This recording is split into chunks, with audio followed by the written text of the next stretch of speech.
Along the central Gulf Coast of Florida, the city of Tarpon Springs beckons visitors with the history of a unique industry, as well as an abundance of cultural, natural, and entertainment points of interest. We traveled to the area with our Nissan Xterra for a look around at some of what this popular tourism area has to offer. Sometimes called the Venice of the South, Tarpon Springs is laced with bayous and waterways along the Anclote River and is a haven for a wide variety of marine life, including dolphins and manatee, as well as many species of birds. Tarpon Springs is regarded as the sponge capital of the world, and the longtime industry is a prominent part of the waterfront activity and an important contributor to the city's development. Sponge divers from Greece began arriving in the area to harvest the natural sponges around the turn of the 20th century, bringing with them know-how and experience with early diving suits to move the industry into high gear.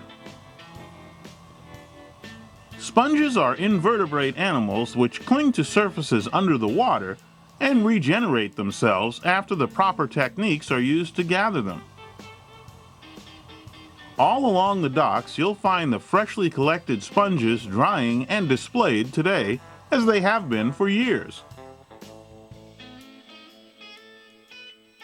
This scenic area has been the backdrop for several movies over the years, including 1953's Beneath the 12-Mile Reef, which told the story of a rivalry between Tarpon Springs divers and Key West spongers.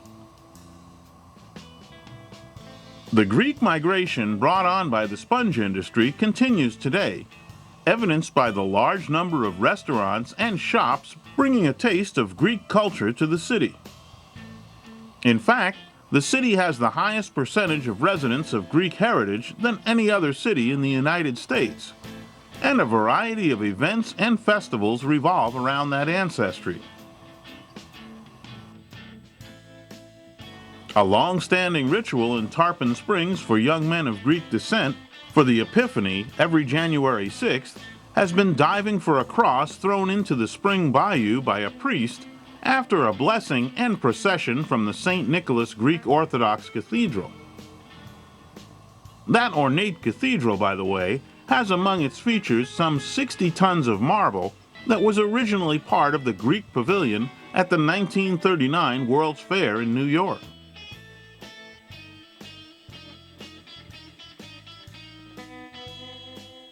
Tarpon Springs is named for the abundance of the giant fish that splash through the bayous around town and along the Anclote River. While the area has been inhabited for more than 5,000 years, the first modern settlement dates from 1876 and the arrival from South Carolina of A.W. Ormond and his daughter Mary. They built a cabin near Spring Bayou, and in 1879, after she married Joshua Boyer, Mary proposed that the now two-cabin settlement be named for the tarpon. The town really got moving after a huge real estate investment and city planning by Hamilton Diston in 1881. He also operated the steamship Mary Diston, nicknamed the Dirty Mary, which brought people to town on a 2-day journey from Tampa, about 30 miles away.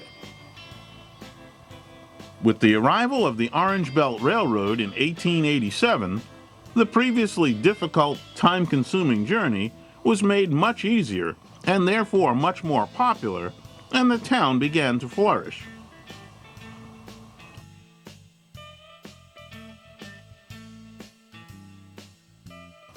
Anson Safford, a former governor of the Arizona Territory, an investor in Diston's enterprises, and the president of his real estate development company, is regarded as the true founder of Tarpon Springs. His is among the many historic homes that trace the city's history.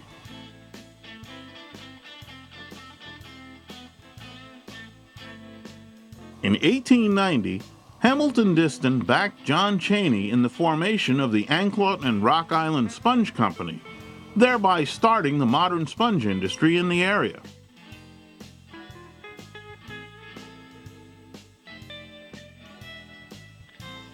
All around Tarpon Springs, you'll find historic buildings and homes, many of which are on the National Register of Historic Places.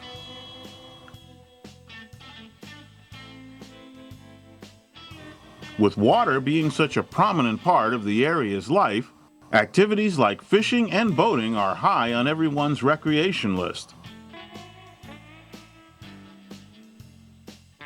You can also sample a variety of Greek foods, browse unique gift shops, learn about the sponge industry, observe marine life at the aquarium, enjoy a variety of music and festivals along the waterfront, hike nature trails, or, like a sponge, just soak up the history and scenery that this portion of Florida has to offer.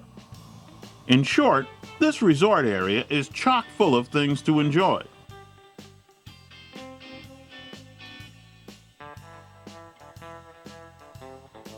Our Nissan Xterra was a comfortable, enjoyable travel companion while we toured the area.